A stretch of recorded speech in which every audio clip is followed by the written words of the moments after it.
Hey, what is going on, everybody? How are you all doing today? I hope you all are having a wonderful and fantastic day today, and if not, hopefully you all will have a better tomorrow. So, it seems as if we have more of the clown show going on.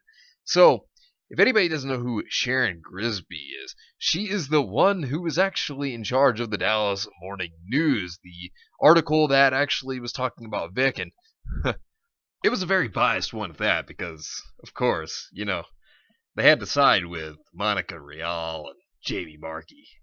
Yeah. So, this is what Greg Doucette had to say. I do sometimes wonder if Sharon Grigsby had any idea just how rabid these kids would be when she wrote that article. And then Sharon replies with, Absolutely.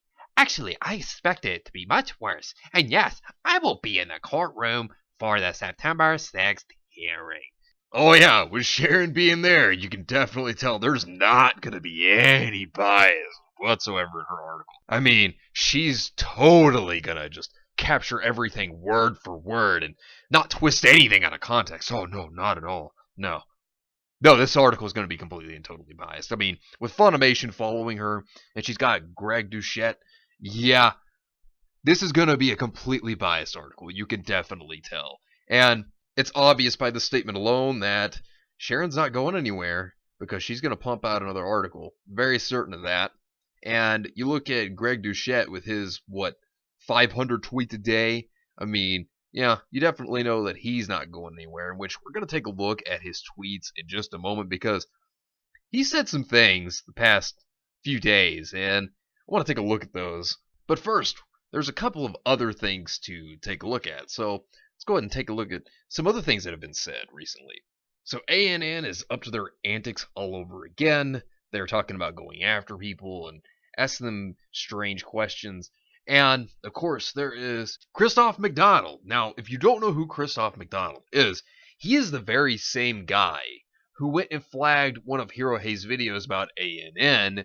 And the thing is, about that video that Hirohei made, there was nothing wrong with it. It was all fair use. But he went and he just flagged the video anyways. And of course, he claimed that the strike was taken down because YouTube found it as fair use. But that's not actually what happened, because Hirohei, of course, disputed the strike, and then he didn't file the paperwork, so of course the strike was taken down. But he tried to claim that it was YouTube saying that, oh no, everything was fine, that it was under fair use. So, of course, he then goes on to Twitter, and he has a complete meltdown. He just has a breakdown on Twitter after that. So, here's what he had to say. I actually messaged one of the defendants just before the deposition and asked, not as a journalist, but out of curiosity, why haven't you filed your anti-slap yet? I expected those within the first 30 days. And then there was a response. Did you get a reply? I can't think of any reason why they'd not use the power to stop Discovery other than to depose Vic. His deposition certainly came out very well for them. As I understand it, there's no compulsion to have all your arguments ready before filing a TCPA motion. And then the response.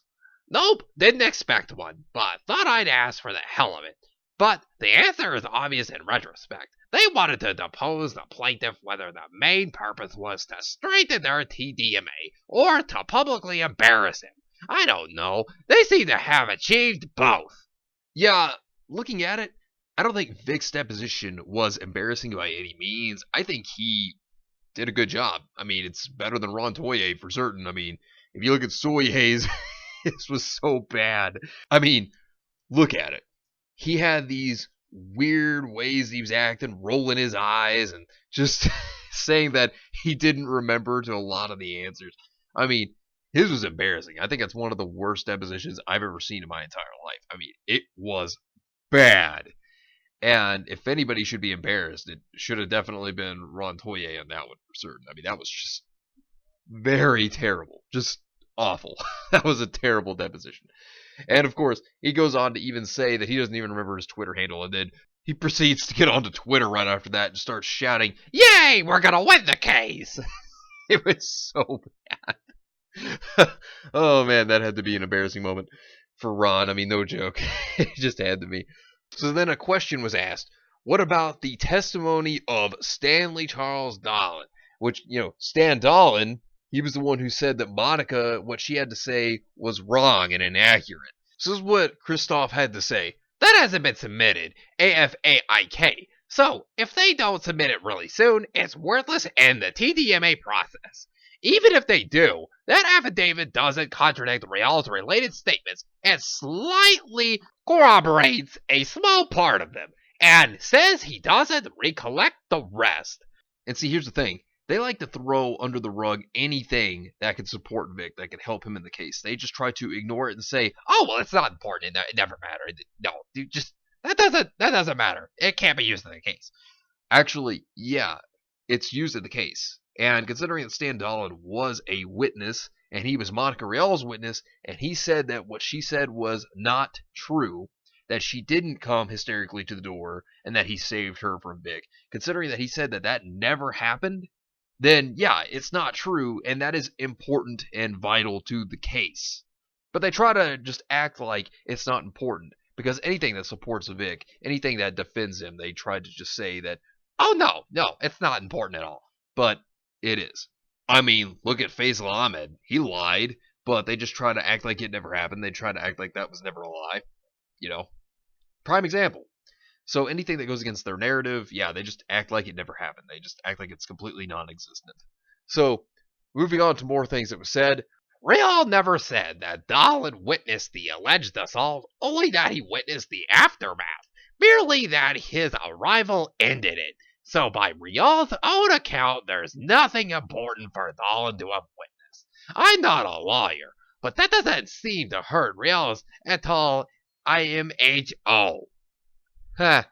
Yeah, but with him saying that that never happened, yeah, that says otherwise. That is important. And considering that he was someone that Monica called out as a witness, that is important. But like I said, they throw that out. They act like that's not important because that goes against their narrative. But let's get to the really important statement here. This is what he says next. Meanwhile, several of the allegations have been confirmed as true by the plaintiff. Really? They've been confirmed as true, huh? I mean, where's the proof that any of these allegations have been proven as true, for one? Secondly, the proof that I've seen completely goes against their narrative, because I haven't seen anything that proves any of the allegations at all. But what I have seen is them taking things out of context and misinterpreting things for their own narrative, but then every single time, what happens? They get caught on their lies, and then, of course, the real proof is out there that they were wrong all along, and that Vic is innocent. So, yeah. I'm just saying. But, moving on to the next bit here, with Greg Doucette and some of the tweets that he had to say. So, there are some things here that Greg Doucette has been saying about Ty Beard, Nick Rekieta, and the whole situation. And I'll say this, they hate this whole GoFundMe. They hate this thing with a passion. So let's take a look at this tweet. I don't think Ty Beard is as dumb as he sounds on those live screech videos. If in case you're wondering what he means by live screech, that's actually him trying to make a jab at Nick Rekieta. So moving forward. Percy's putting on a show, hoping folks will make donations. There's a 0% chance he actually argues to the court on September 6th, and his client doesn't have the proof's falsity. What do you think? And then it shows a poll. He had a poll to see what people thought about Ty Beard. And 34% apparently on his poll said, not dumb, he won't use it. And 66% said, dumb AF, he'll definitely use it. So, like I said, jabs all around, but he continues to make jabs at Ty Beard. And somebody had to say this, and this is what they said. Fanboys won't. The judge will. That's why I'm convinced he's not trying to win the case. If I was getting $300 an hour to spout BS on YouTube versus trying to win an unwinnable case, You can bet my ass would be in front of the camera until the GoFundMe ran out. Now, then Greg Duchette responds with, fair. And as you can tell, they just love trying to make as many jabs as they can at Nick Rekieta and Ty Beard. And so a person had to say this to Greg Duchette, though, and I thought this was pretty good. So this is what they had to say. Another friendly reminder that KickVic is a movement completely filled by liars. From Monica Rial, Stan Dolan, Jesse Pridemore, Todd Habercorn, Kara Edwards, lied about con interaction, Jamie Markey, triggered over hair touch, but said nothing for years. And now Duchette. Yeah, I mean, that's true. And the thing is that they don't want to accept anything that goes against their narrative, though. And they will do whatever they can to try to weasel something out there to make Vic look worse as much as possible. They'll try to do whatever they can. And whenever the truth pops up, they just can't accept it. They just have to be blind to what the truth is, ignore it, and just throw it out the window as if it's just not important. But it is. It's very important. And the whole thing with Stan Dolan, for example, I mean, him saying that what Monica Rial said was not true, I mean, that tells you something. But then you have people going around saying, oh, well, that doesn't matter. You know, that's not important. Yeah, it's important. And as you can tell, this clown show just keeps performing the same act. They think that doing the same thing over and over and over again is going to win them the case. They think it's going to get them somewhere. They think they're going to win. But in the end, it just makes them look dumb. It doesn't help them. And this just makes them look like they're just taking their clown car and just smashing it into a tree. And I say that over and over again, but that's exactly what it is. They are just taking the clown car, smashing it into a tree, and thinking they're going to get somewhere with it when they don't. Oh, man. It's just the same thing over and over and over again. They never learn from their mistakes. But anyways, let me know what you all think about this whole entire situation down below. Thank you all for watching. I hope you all enjoyed. And if you did enjoy, hit the video with a like. Subscribe if you want to see more content like this. Share this video with your friends if you found this informative or useful. And follow me on Discord. The link is in the description down below. But anyways, I hope you all have yourselves a wonderful and fantastic day today. And remember, if today was not a good day, tomorrow could always be better. Take care of yourselves and everyone around you. And have yourselves a good one out there, everybody.